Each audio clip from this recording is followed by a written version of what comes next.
Helsley Testosterone. Find massmoney.com and buy golf. On Boston's home for sports. 98.5, the Sports Hub. We talked about this pregame. Put the ball in play. Give yourself a chance. Trevor Story. And a strike. Infield leaning in. Outfield in shallow two. Stay away from the strikeouts. Bases jammed. Sandlin again, a 2-2. Little dribbler on the infield. And that is a ball! And the Red Sox get the run. And the Sox have won it. A Gold Glover at second base, and he muffed it.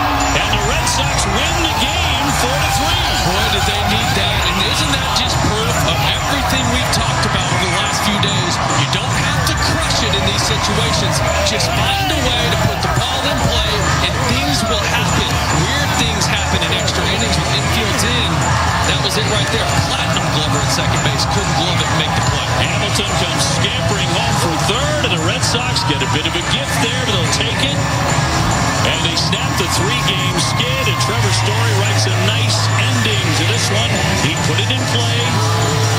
Of all people, Jimenez booting the ball at the end there. And the Red Sox will steal this one, 4-3 the final. Okay, so there it was yesterday at Fenway Park. We didn't really have a chance to talk about it. The game was ongoing when we were on the air. But here we are in the baseball hour tonight. Final show of the week. Typically a Roundtable Friday. The table's not necessarily round tonight, but there is more than one voice here. Tyler Milliken joins me. 617-779-0985 is your number. We'll take your calls right out of the gate. Red Sox back on the road. They are now in Chicago to play the White Sox, who blow. They've lost 8 in a row right now. Okay, and then the Tampa Bay Rays. And so I said earlier, Tyler, we had someone call up and say what would qualify as a good road trip for the Red Sox. And I said, given the opposition, given the opponents, anything less than 4-2 is a fail. But ideally, I'd like to see 5-1 at a minimum. That's more than fair. Right now, the White Sox, OPS-wise, for their lineup is the worst in all of baseball. And Andrew Benintendi, you may remember that name, who is one of their better players. Quite sad at this point because, no offense, Andrew Benintendi's basically barely a league average player. He's down, adductor strain, on the IL. Pitching-wise, people want to talk about the rotation and bullpen being middle of the pack because the White Sox are so bad. You look underneath the hood in terms of FIP, the bullpen rotation, they're bottom 10. There's no excuse for you not to rake here. Okay, so the one thing I do look at in this series, which would always give me some concern, you're throwing one of your best starters here, and that's Crochet.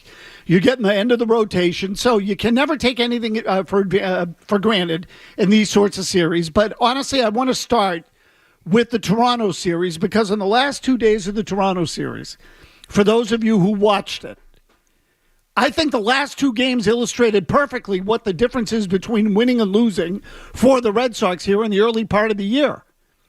Today is Friday. So on Wednesday night in the extra inning game, the Red Sox went 0 for 11 with runners in scoring position. They had repeated opportunities, Tyler, to manufacture a run in that game, and they couldn't do it. They only got one run across. They ended up losing the game. So the point is that they pitched well in that game, but lost because they couldn't do basic things like put the ball in play, advance runners, and get them home. Rafael Devers in the fourth inning of that game, let alone what happened late. Rafael Devers in the fourth inning of that game led off with a double. Man on second, nobody out. 1-1 game with your 3, 4, and 5 hitters coming up. Bregman, Casus, Story. Strikeout, strikeout, strikeout. Devers dies on second base. Then, as we know, later in the game, you have the ghost runner on second base. Tristan Casus advances the runner to third. Story and Campbell are the two batters who come to the plate. Strikeout, strikeout. Couldn't even make contact. And the Red Sox lose the game 2-1. I mean, simple thing. They struck out 14 times. Even the argument about David Hamilton in that third game not putting a bunt down, right? Not willing to even move the runner along. And I think some people were questioning whether Cora realized he was out of arms and it was kind of go for it. You just have to try and win this and score 2 runs. But for David Hamilton, a guy who probably is one of the better bunters remaining on your team. And to be fair, he broke his finger trying to do it last year, but not even caring to put the ball in play in that way to move a runner along, I think speaks to maybe even just the attitude and the approach to things where, is putting the ball in play valued to the degree it needs to be here. And look, clearly they've had a problem with it. And one of the things that I am most interested in, and I'll tell you what, let me just finish the thought on the putting the ball in play. Then what happens yesterday? Yesterday, the Red Sox are, I'm trying to get this right now in terms of the score, where they were down a run 2-1 after they had blown the lead. Cora managed the bullpen in a peculiar way there. Campbell had come, tossed the ball to Story. They throw the ball away. It becomes 2-1. Justin Wilson was in the game. Okay, so then Jarren Duran comes up, singles. There was already one out in the inning because I think Narvaez led off that inning. Duran singled in the 7th, stole second with one out. Rafael Devers hit a fly ball to right field. Duran then went to third, so now he's on third with 2 outs. And Alex Bregman, who struck out on a high fastball the night before, and where teams are going to get Bregman, is up and in. The Red Sox can't lay off a fastballs up in the zone to start with, which is a big issue. But pitch up and into Bregman. This time he makes contact. It is weakly hit. And in fact, I meant to go back and look at this to see what the exit velocity was on that hit that tied the game. The ball bloops into left center field, and it's a single. Duran scores. Game is tied 2-2. The Red Sox then fall behind again in extra innings. And what happens? The play that the play we just played for you, where Trevor Story hits it off the end of the bat. Second baseman bobbles the ball. Red Sox get the run home. They end up winning the game 4-3, scoring 2 runs on balls that went a combined, 120 feet? So that Alex Bregman single you're talking about, 70 miles per hour off the bat. Okay, so this is the thing, is you can look at all the analytics you want, but in some cases, all you really have to do is put the ball in play and get a run home or advance a runner or what have you. So you tell me, true or false? Strikeouts have been a major problem here for the Red Sox in the early part of the year and has affected their ability to win games. Yes, 100%. And I think you start to break it down here. They lead all MLB in strikeouts with 136 right now. You got the Rockies second. You got the Dodgers third. But when you talk K rate, now this is just rating the stat. The Red Sox are third in baseball in plate appearances. So they're going to stack just in the traditional sense with these numbers. They're going to add up over time because they're seeing and hitting and scoring runs. In terms of K percentage, they're 10th in baseball. I think the bigger issue is when you get to runners in scoring position, they're third in K percentage overall. So that's where you're seeing the rate match the number total of Ks over, the entire picture of the thing here. And I think that's the biggest concern because this is a trend that has existed throughout Pete Fatsy's tenure here as hitting coach. Okay, so now let me ask you this. So what you're getting at ultimately, they strike out more with runners in scoring position than they do when runners aren't in scoring position. Yes, on a rate basis. No, right, which is really all that matters. Exactly. Okay, so in those tough at-bats, they are failing to put the ball in play more frequently than they do during the course of the game. Correct. Okay? All right, good. Why is that? Is that approach? Is that Pete Fatsy? Is that the hit quality hitter that they have? Because, or is that the way teams are pitching them? You tell me, why are they striking out more in the at-bats that matter? I look at Pete Fatsy a lot because I think this is a trend that's just existed throughout his entire tenure as Red Sox manager. You look over the years, and a lot of people often look at Pete Fatsy and say he doesn't deserve criticism because they're a top 10 offense in terms of runs regularly. But if you look at what he's been doing with runners in scoring position, and this is with weighted runs created plus, it's an all-encompassing hitting stat where, 100's league average and it works below, even worse, but it takes the eternal factors of a ballpark and, the era of baseball and, makes it easy so you can compare players of different eras. In 2024, they were 20th.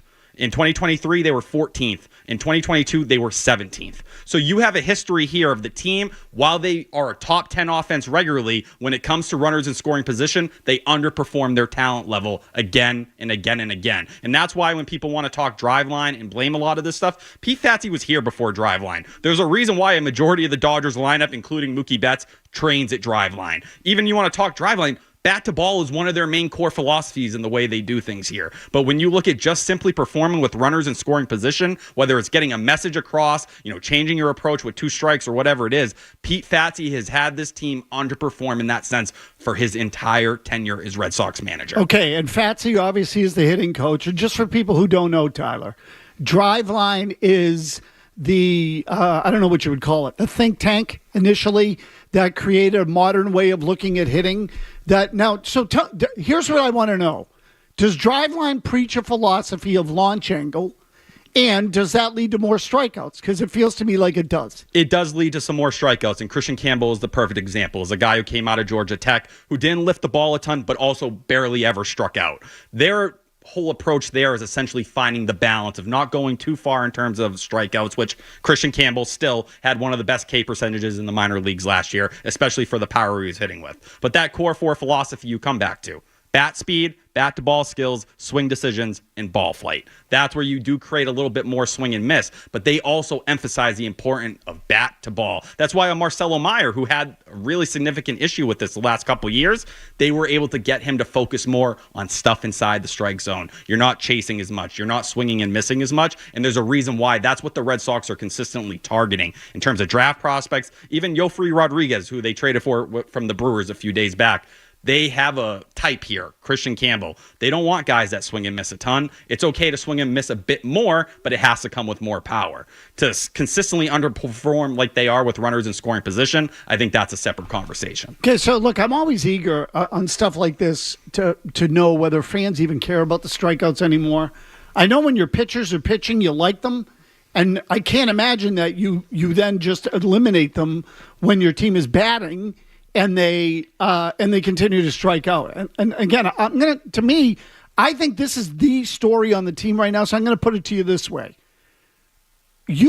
I feel like you're in the minority here, Tyler, that you think the problems offensively have more to do with the hitting coach than they do with the modern, I'll call it, analytical approach of Driveline. 1,000%. Okay, so you think the hitting coach is at fault. So now let me ask you this way. Do you think there's a conflict there? Do the Red Sox have some sort of issue where Fatsy is either preaching one thing and Driveline's preaching something else and they're caught in the middle? Is the problem their personnel? What is it? Why are they striking out so much? If you had to say, what is it? I think it's something where Pete Fatsy, whether it's communicating that message, and I thought the hiring of Dylan Lawson as an assistant hitting coach was very interesting because he's another very heavy analytical guy. Jason Okart, who really started the hitting program at Driveline. And did Lawson join them this year? Yes, and he was formerly with the Yankees. Keep in mind, when he was fired, who did the Yankees hire immediately after? Sean Casey, a guy who could come in and was very, talk about a traditional hitter, guy who never hit for a ton of power, but man, he could shoot a ball the other way like it was nothing. He had that feel for some of that old school hitting, and they were struggling badly with runners in scoring position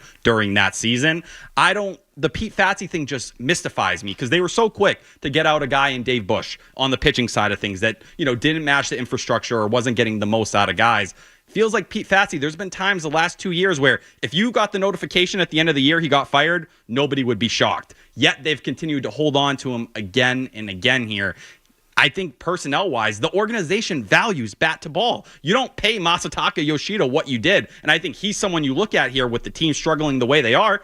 His ability not to strike out is exactly what they need. He was 97th percentile in terms of K percentage last year. So to me, I think your hitting philosophy, you see in a guy in Christian Campbell, is that a guy who swings and misses, doesn't understand kind of hitting situations and stuff like that? No, his approach is something you look at and you want other guys to model themselves after. And while the personnel, at times, there is a lot of strikeouts there, the overall success of situational hitting has sucked. And that goes beyond strikeouts. That's just in general production, and they do not produce with runners in scoring position. I think that's an all-encompassing problem, not just a strikeout problem. Okay, so this is my question with the Red Sox, really. Again, and I said this on Felgram as I said it last night.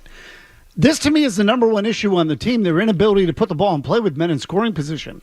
It's not just their inability to hit with runners in scoring position. It's to make contact with runners in scoring position. So everyone, I keep hearing from a million people, including Cora, they're going to hit. We know we can hit. Against who and when is my question.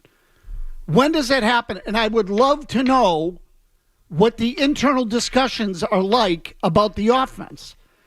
I would love to know. I wish someone over there could ask some questions and get some honest answers. Maz, when you look at why Dylan Lawson's on this staff, He was the main guy working with the Marcelo Myers, the Roman Anthonys, and Christian Campbell last year. Why was it so important to have him in the big leagues? Because you knew those guys are going to be up on this team likely in the next 6 months. Did they want someone like that working with those guys because they were concerned maybe just a Pete Fatsi was not going to give them the attention to detail or able to communicate the exact philosophies that they were implementing on the minor league level? So I do, Tyler. I wonder about what's going on behind the scenes there. And again, Cora keeps talking about putting the ball in play, and their strikeout numbers are through the roof. And they struck out a crap ton last year. And if you're not making contact in the big situations, you're boned. I got news for you. When you play good teams, you're going to lose. Because you know what Kevin Gossman did the other night? He kept throwing high fastballs that he knew the Red Sox would chase, and they couldn't hit him. So anyway, that's where we'll start. Yeah, and certainly we'll take your thoughts on anything and everything regarding the Red Sox. Their 7-7 start. Is it good? Is it bad? Half full, half empty? They've played a couple of good teams. Certainly Texas qualifies, talented team. The Orioles qualify, albeit a little banged up, so maybe you caught them at a good time. I think the Blue Jays have been among the biggest underachievers in baseball over the last 3 years because there's talent on that team, and there's still talent on that team. And do not kid yourself. The reason Toronto won that series is because they hit your pitching, and I combine the two. They hit your good pitching better than you hit theirs. And they were able to convert outs, which you weren't able to do, making 2 errors in back-to-back-to-back games. I mean, that series with Toronto came down to situational baseball, and the Red Sox sucked at it. Are you a smart baseball team or a dumb one? You looked like a dumb one. And does the manager factor into that, too? Because I know a lot of you want to blame Alex Cora. Anyway, that's where we'll start. 617-779-0985 on the Baseball Hour this Friday.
better. Tony Maz and the Baseball Hour on 98.5 The Sports Hub. It's important. Like I said, finish the homestand in a positive, right? Not getting swept by a division rival. And for us, we needed it, to be honest with you. Like, we're scuffling offensively. We know it. We know that. And we are a lot better than this. Hopefully, Chicago, the weather is a little bit better, and we can get going and go to Tampa and keep rolling. So it was a good one for us.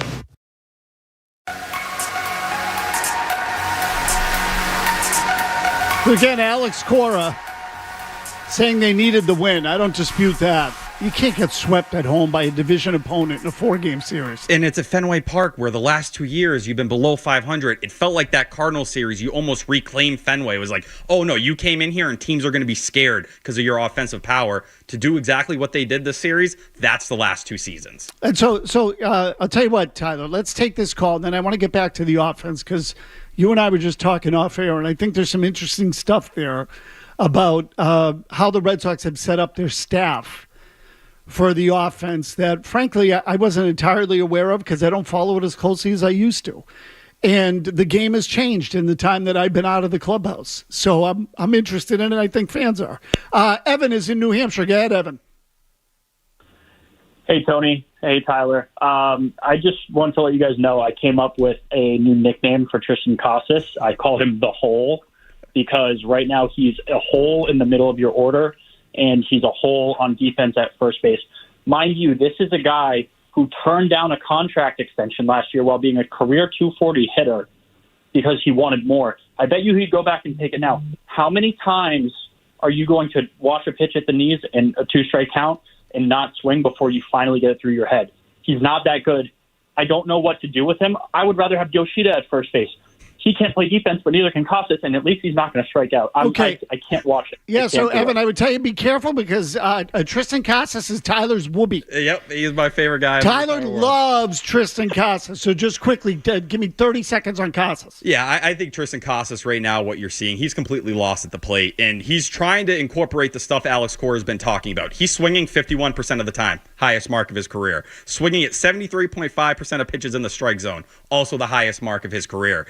I think he's kind of battling this in-between of his whole career. He was just super patient. He'd sit back and wait for his pitch. Cora's telling him now to swing on the first pitch, and you see it. He's chasing these like backdoor cutters kind of regularly that aren't in the zone. And for Tristan Casus right now, my bigger problem with him is, yeah, the numbers are bad. The numbers were bad in 2023. He was one of the worst hitters in the entire sport in April. But you saw from May all the way through September, all of a sudden, he finishes the year as a top 5, top 6 first baseman in the entire game as a 23-year-old rookie. Even last year, say what you will, he had a 121 OPS plus. It was 132 before the injury, and he didn't get off to as much of a slow start last year. So as people want to treat like 2023 was a hot 3 months, it wasn't. It wasn't the one hot month Bobby Delbick had in the second half of 2021. What he's doing right now, he's simply just in between, and it looks like he's battling his approach and trying to figure out what the team's telling him to do while sticking true to himself. He needs to stay in the lineup. Alex Cora sitting him 3 times in 8 days, that's the problem. I don't need Romy Gonzalez getting in there every time he faces a lefty. In the week before Casus last sat, he had an 833 OPS that week. You immediately set him and he loses like the rhythm he was in, and it looks like he's battling his approach. Let him work through it in April. The results will be there. Okay, so you want to play Casus more, not less, but let me ask you this, because I asked this the other day, and I'm curious as to whether or not it's at all viable. If I were the Red Sox, I'd start giving Roman Anthony some time at first base in the minor leagues. True, I shouldn't say true or false, but is it even an option in your mind? Would you do something like that or not? I wouldn't be against the idea of him trying it, practice-wise, because, look, someone like Bryce Harper, who had a very similar profile, he moved to first base when he was having his UCL issues, and boom, all of a sudden he's a Gold Glove first baseman and it fits the roster. I think with where the Red Sox are right now, first base depth, if something happened to Tristan Casus today, who's playing first base for the next year for you? Right now it's probably Gonzalez. Who, as you saw in that Christian Campbell throw, God help you. I know he hits lefties, but he does not know how to play first base. The other option at AAA, it's Vaughn Grissom, another guy. Do I want to watch someone who's learning to play first base, play the position again? No. And that's where I kind of am with the Roman Anthony thing. Now, if you're talking long-term fitting him somewhere, would first base be an option? Yes. I still think your best idea is putting him in the outfield, where his athleticism plays. I think you keep the player happy as well, who is very, very open about what he thinks he's going to be worth in a way that's very similar to Tristan Casus, where Campbell was talking all spring training. Hey, if they offer me good money and an extension, I'm all for it. Yeah, that's what happens when you sign for slot in the 4th round. Roman Anthony got $2.5 million as a 3rd round pick back a couple years ago now. So he has the money. He's comfortable telling him he's going to play first base. That's going to knock his value down immediately. I think you could upset the player at that point. And I also think, look at your outfield and where it's at.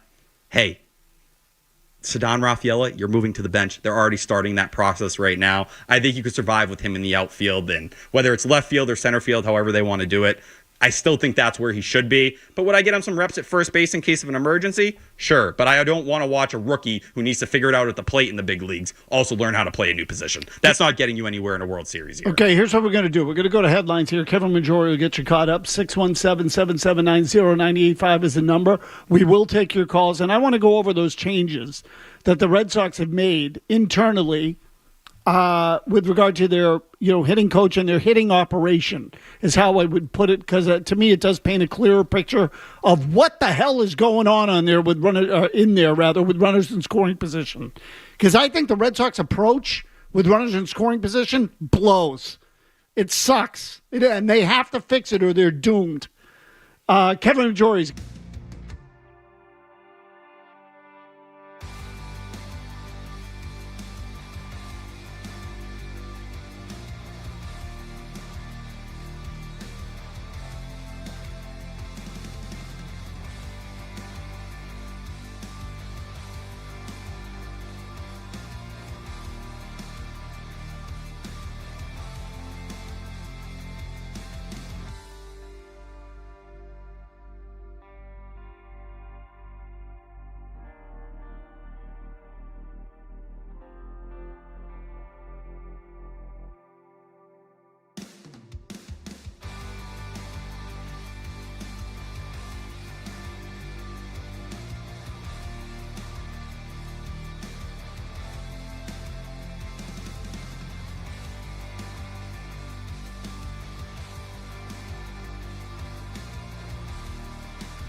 according to third base umpire Culpa.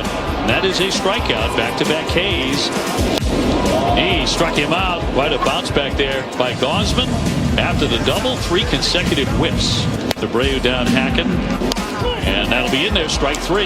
And Gausman is on a strikeout run of 5 straight. Swing and a miss, another strikeout. And a 2-strike pitch. Down he goes. He has struck out 2 in this inning. Guess what? Another four-seamer above the zone. Guy's just not able to lay off it or get on top of it. And he will take that one for strike 3. Red Sox go very quickly in the 9th inning, and we are headed to extra innings. The 0-2 to Story, and he went too far, and that is strike 3. And a swing and a miss, strike 3. The Red Sox fail to come through again with another strikeout. 13 times. Down he goes on 3 pitches. Hey, I'm not telling you Crochet sucked, but the last 3 games of the series, you were in all 3. If you can make a couple plays for Crochet and you're not throwing the ball away, Bregman, Christian Campbell, he would add 6 innings pitch, 1 earned run. So again, it was losing baseball, and not because of the simple fact that you didn't hit. It's why you didn't hit, or situationally your play sucked. And it sucked defensively and it sucked offensively. So let me take this call quickly. Cal is on the line from New Mexico. We'll talk to him, and then I do want to try to break down exactly what has happened in the Red Sox, just the hirings and what has happened, in the organization and at the big league level with their staff. Cal, he's still connecting with you guys. Is that right? Can I get him? He's being screened right now. Oh, and he's gone. So there you go. No Cal. So let's do this, Tyler. The assistant hitting coach, again, what's his name?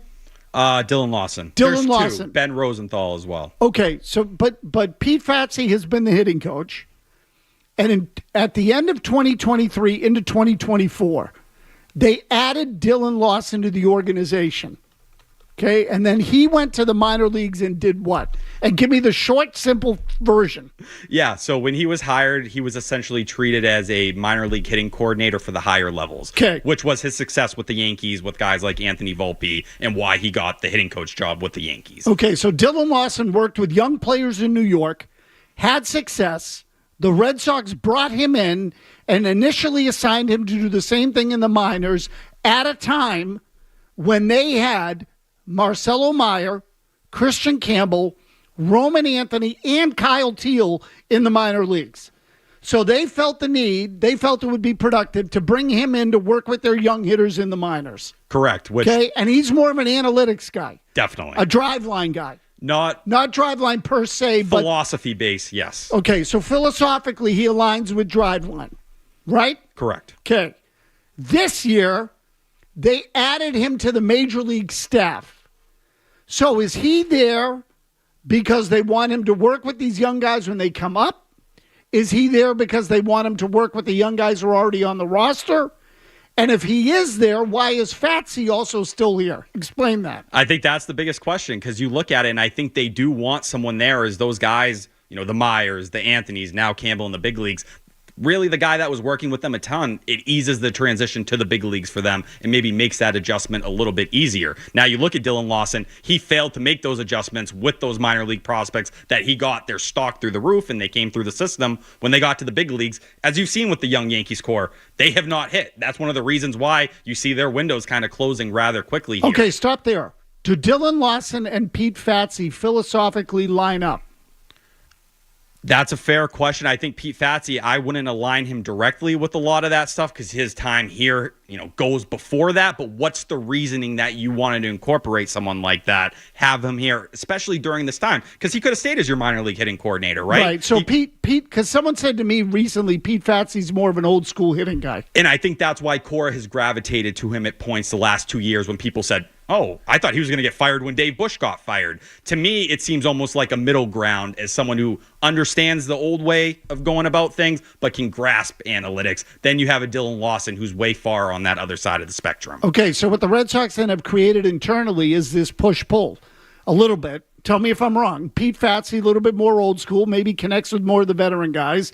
Dylan Lawson, newer school, driveline, analytic-driven. philosophically now, and maybe can connect more with the younger guys. Is that a general, simple way to look at it? Fair or not? I think that's fair. And they may frame it as we're looking for balance. We're looking for something in the middle. But hey, when you shoot for balance, it can end up a little lopsided one way, especially as you have young guys maybe approaching things one way, being taught things one way. And then you have the veterans as Alex Bregman, who comes in with a completely different outlook on hitting and going about things. Okay. So look, to me, this feels like a disaster waiting to happen. That you have two different sort of philosophies in there, and maybe some guys adhere to one and other guys adhere to another, which is okay because not everybody hits the same way. But I feel like those two are inevitably going to clash. It's fair because you look at it there and, Pete Fatsi, they're both guys. Dylan Lawson, I want to be a hitting coach again. I was a hitting coach of the New York Yankees. Now I'm a number 2. I'm a number 3 here. We understand what that kind of process is. It's just weird to me that you have not seen any kind of pushback on the Fatsi stuff. Cora has always spoken very highly of him over the years here. It's just maybe is there an analytical push coming from Craig Breslow, this front office, that puts more emphasis on the analytics than Alex Cora probably leans. Okay, so here's what I would tell you, Tyler. And again, you seem to have a better grasp on some of the internal hirings and what their roles have been than I do.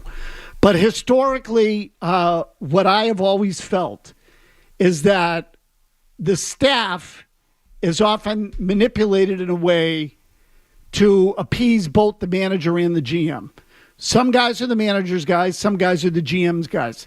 And I've seen this happen where a manager has someone on his staff, the GM wants a presence in there and brings in his own guy. Babysitter. Yes. And so now you have, and this is not unlike, we talk about the Patriots scenario all the time. Robert Kraft wants Elliot Wolf in the organization because he wants someone there.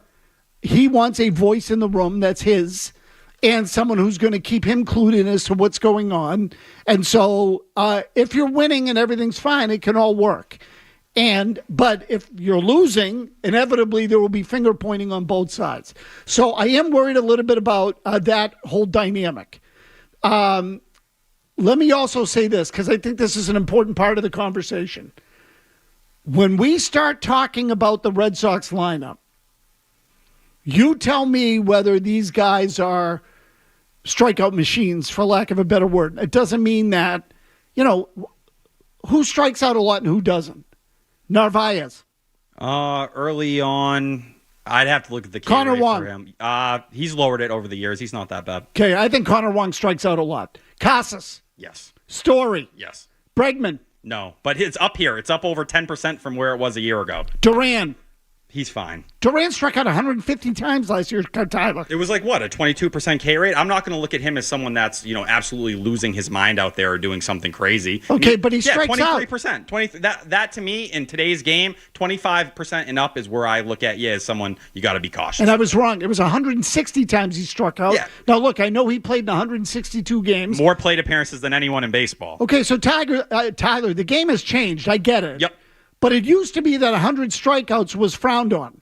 Actually, let me correct you. It was 21% last year he struck out. I'm not going to categorize him as a strikeout machine. So I still think Durant strikes out too much. And I would tell you that on balls up in the strike zone, at least of late, he's been chasing them. It's a little bit up this year. He's at 23% this year. Rafaela. Yeah. He's been better, though. Contact-wise, he's way up this year. Okay. Wilyer Abreu. Yes. Okay. And who am I leaving out? There's one more. Devers.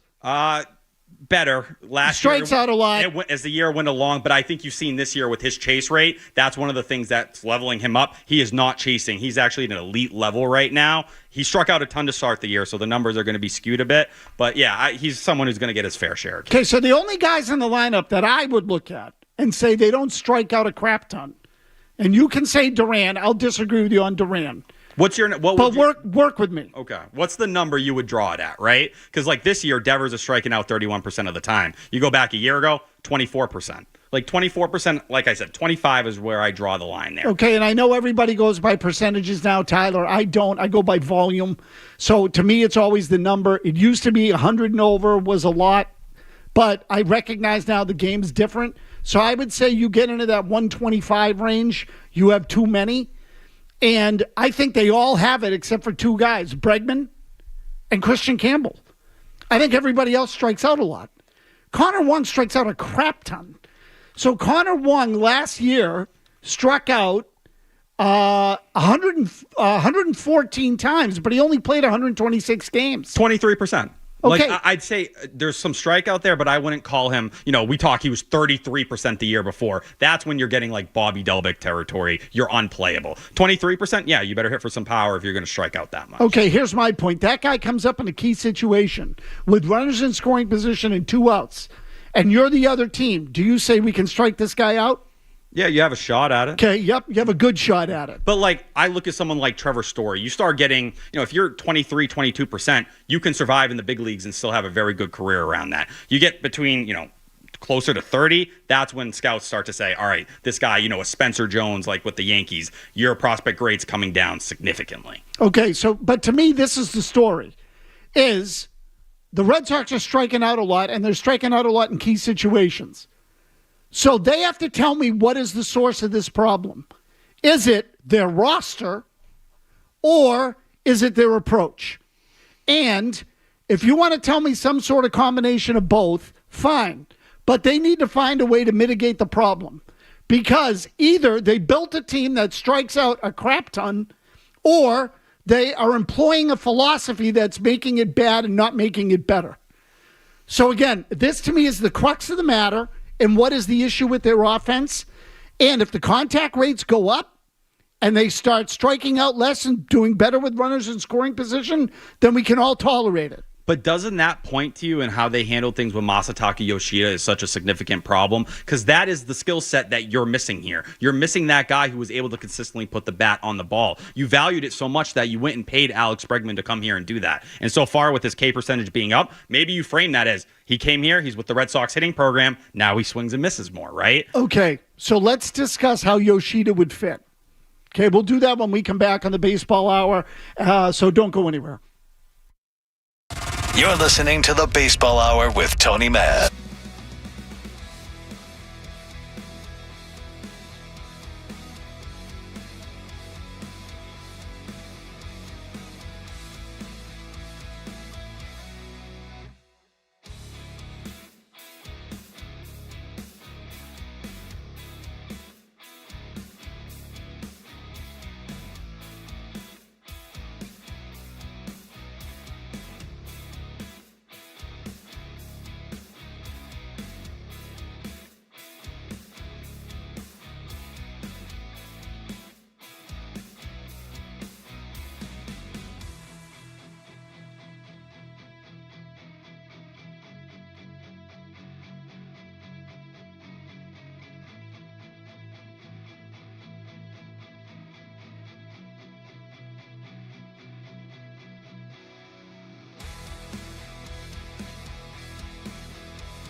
right, back here on the Baseball Hour. Just a quick word. We do have the Celtics coming up against the Charlotte Hornets at pregame at the top of the hour. So we get just a few more minutes here with Tyler Milliken. And you mentioned Masataka Yoshida. Just give it to me quickly, Tyler, because I'd love to squeeze in these calls if we can. Dave in North Providence and Sean in Colorado. Sean calls the show regularly now, and I want to get to these guys. But how does Yoshida get in the lineup if you want his contactability in the lineup? Entering the year, the way I would have done it was have Bregman at second, Devers at third base. I would have told Ceddanne Raffaele, you're sitting on the bench, Jarren Duran in center, Yoshida in left, and then right field for Willie Abreu. Okay, but the bottom line is Raffaele is out and 100%. Campbell's in center. Yes. Can you still do that? Or in that situation, I would have had Duran in center because I feel like you're wasting his glove. But I think what they're doing with Christian Campbell right now and, kind of splitting this time up a little bit here, there's no room for Yoshida to play because if he can't play left field, and Cora has made the point, Duran's not playing center field. He's in left field every day. So what does that tell you? Yoshida can't go to DH and he can't play left field, so there's no room for him. Okay. So I think they're going to get to the point where it's either a DFA situation or we attach a prospect and say, we just got to get him off the team. There's nowhere for him to play. Is there any chance of them putting Campbell in center field? I don't think that's full-time. I don't think that's crazy. I think it's unlikely. Okay. I think they care more about versatility. Yes. Okay. So something to watch at the very least. David, North Providence. David, what do you got? Quick question, Tony. When is Bayo coming back? I'm going to hang up and listen. Okay, so I think he's got is he pitching tonight? He's pitching tonight for the Blue Sox. Yeah, he's pitching tonight. They're going to try to get him to 65 pitches tonight, one more start to get him to 75, 80, and then he should be ready to go on the Major League roster. Okay, so barring days off, he'd go Friday, Wednesday, and be back the following Monday. Right around the 20th and the 21st for him and Giolito, it seems. Okay, so 21st is a good target date. Sean in Colorado. Go ahead, Sean. Hey, Tony, I'll be quick. You talk about the strikeout problem. What does the young prospects of Marcelo Meyer and Roman Anthony impact that more so Anthony because he'll come up quicker? Do they decide to make that call maybe a little quicker than you'd expect if the strikeout issue persists? Okay, I think they're independent. It'd be my guess, and forgive me, Sean. Jimmy, if you could drop them. I think I screwed something up here with the screener. So I think they're independent, but Tyler, you tell me, does their strikeout rate affect when those guys get here? Yeah, I think that's one of the major ways they grade prospects at this point in time. Because like I said, if you're in that 25 to 30% range at AAA, they're not promoting you. They're going to hold back. One of the reasons why Christian Campbell is up here is because his K rate was so low and so, such a standout for the power he was showing. And for Roman Anthony and Marcelo Meyer right now, they're both striking out a lot. It's a small sample size. It's 28% for Meyer in 9 games at AAA. So far for this year in 10 games, it's 31% for Roman Anthony. Too high. Yes. And you go back to AAA last year, what Roman Anthony did that stood out so much, he walked as much as he struck out. It was 18%. So, small sample size here. But I think Roman Anthony will get up quicker because he doesn't strike out that much when he's right. All right. I mean, we did like an educational night here, Tyler. It's like educating people on strikeout rates and the problems facing the Red Sox, the internal dynamics of their 2 hitting coaches, and really it's, one the head coach and the one is a head hitting coach. The other is more of an assistant, but nonetheless, now I got to put it all on paper and try to explain it to people at some point. See if we can figure that out. Anyway. Concise. Tyler, thank you as always. It was a blast. Celtics, Hornets coming up next. Pregame with Max and Grandy next, followed by the game. They'll play again on Sunday against Charlotte, and then the playoffs. How about that? Playoffs. Everybody have a good weekend. We'll catch you Monday.